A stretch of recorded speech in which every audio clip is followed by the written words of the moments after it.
Hi guys! Welcome back to my channel! Okay, konting business and stock news po muna tayo ngayon. Chismisan again at ang pag-uusapan po natin ng walang kasawa-sawa ang laging pinag-uusapan si Metro Pacific Investment. Ang sabi sa balita, binarat na, pinaghintay pa. Okay, buting tingin na po natin agad para mabilis po tayo. Sa bilyonaryo po ito kasi minsan yung pagkaka-phrase sa bilyonaryo.com nakakatawa eh. Napaka-juicy. Title pala, juicy na. Okay, sabi po dito, binarat na, pinaghintay pa. Okay, bakit po sinabi binarat? Kasi marami pong nag-agree na undervalued po no ang tender offer na ginawa na nangyari po no. Anyways, mamaya pag-usapan po natin 'yan no. Small investors grumbling over Metro Pacific's decision to delay. I-delay ang pagbabayad ng 28 billion with pointless extension of tender offer period. Again no, ito po ay opinion po no nung original po na nagsabi po nito yung babbler po no na nandito po no. All right. So, kasi po, pag-usapan po natin, no?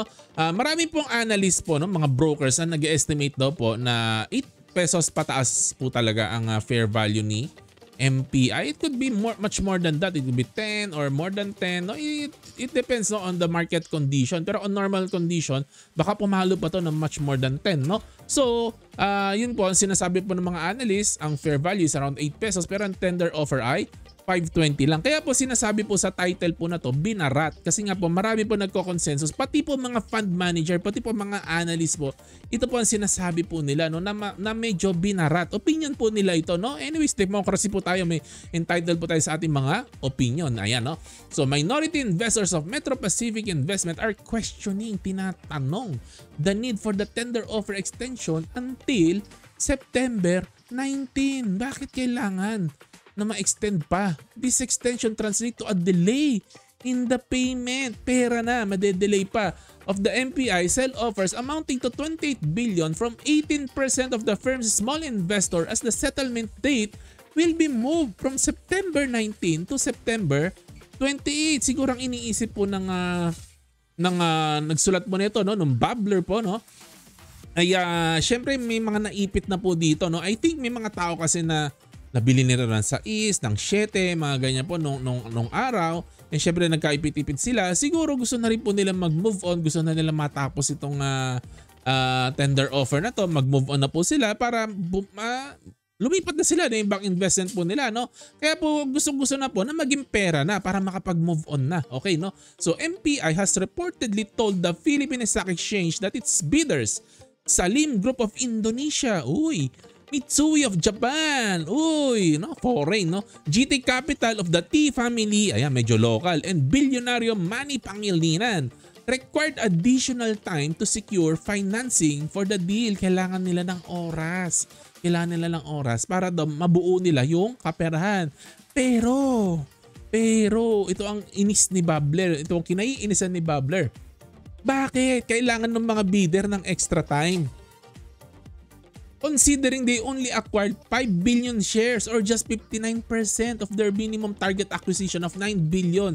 Dapat 9 billion ang bibilhin nila. Kaya lang 5 billion lang ang bibilhin nila ngayon.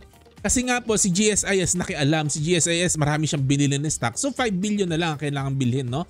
Ng mga bidders. So ibig pong sabihin, para saan pa yung extra time na yan? No?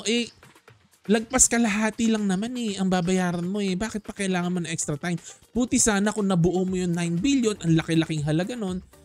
Syempre yun, baka kailangan mo ng extra time, no? Ang sabi ni Babbler, ang sama ng loob ni Babbler, halos kalahati lang naman Dapat kaya nyo na yan. Dapat prepared na kayo in the first place nung nag-decide kayo na magte-tender offer na po kayo. Ayun, no? The bidding consortium ignored the PSE's recommendation to pay the minority investor on the initially promised date of September 19. Why should this investor have to wait for their money just because the bidders want to buy out the remaining investor with minuscule holdings? The babbler said. Sama ng loob niya, no? Okay. Ayun na po. Kasi na-achieve na raw po nila yung goal nila. Sabi po dito, no? 96.7% na po, no? Ang magiging private po dito, no? Kasi po yung remaining ng mga 3% something po niya yan, SSS and Pag-ibig po yan. Wala na po, inaccept na po ng lahat no ng minority shareholder except po SSS, Pag-ibig, ganyan po, GSIS. Lalo-lalo na po si GSIS. So na-achieve na po nila ang goal. Kaya po masama ang loob ni Babbler. Okay na po nakuha nyo na yung 95%. So dapat bayaran na para tayong lahat move on na po tayo at ito na, mag-invest na tayo sa iba at past is past na po. Ganun po, no? Alright, ayan na po. Pero another news ang gusto ko pong i-share po sa inyo. Okay, August 15 po itong news na to. Medyo luma na po ito pero related po ito. Luma lang po ng ilang linggo ito pero related po ito dito, no? Metro Pacific to beat 2019 FIT as toll road unit gears up for IPO. Dapat po yata itong magpapa-IPO pero binuhay po yata, no? Parang gusto nila ulit. Marami po ako nababasa lately na news na ganito na gusto ni MPI yata na i-IPO yung mga business unit po nila. Kasi si MPI marami siyang business, di po ba?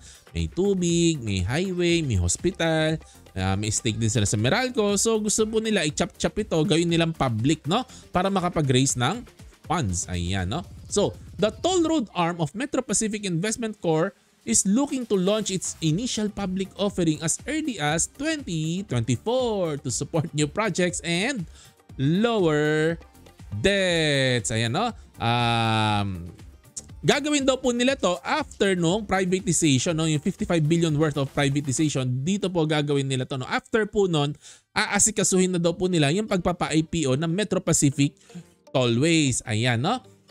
Bakit po nila kailangan? No? Ang target nila makapag-raise ng 140 billion. Bakit? We want to raise funds to pay off a substantial portion of our loans. Ayan, magbabayad po ng utang, magbabawas ng kasalanan, magbabayad po sila ng utang. Kaya po gusto nilang makapag-raise ng capital po, no?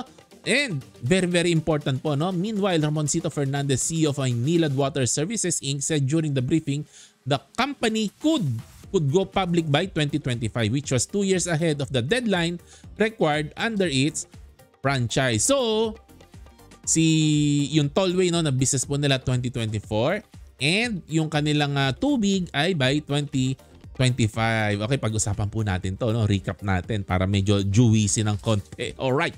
So, kung totoo po, naniniwala po ba kayo na undervalued po si MPI? Kung totoo po na undervalued din, mukhang bibilhin po sa public, no, investor ng mababang price yung buong MPI. Tama po ba? Alright.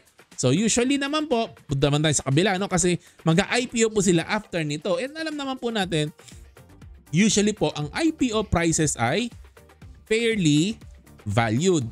Okay? Kasi wala pong loko-loko po na company na mag-IPO ka tapos i-IPO mo ng palugi. Siyempre ayaw mo ng ganon kasi ang gusto mo, kapag i-list mo publicly ang company mo, you will shoot for as much money as you can, no? So maaring fairly valued po ito at worst. At maaari pong i-target nila kung makakalusot, no? I-overvalue po nila ito kung makakalusot, no? O yun, no? So, ano po masasabi po ninyo dito? Kasi ang sabi po sa unang balita, i-tender offer, ipa-privatize, bibilhin lahat ng minority stake po ng public investor ng binarat na price. And then, sa pangalawang balita, i-IPO naman yung mga individual business segment na mukhang sa mas mataas na price. So ano po masasabi po ninyo sa mga balita po na to? Pa-share naman po sa baba sa comment section sa baba. Salamat po sa pakikinig po ninyo. Good night po. God bless. Bye-bye.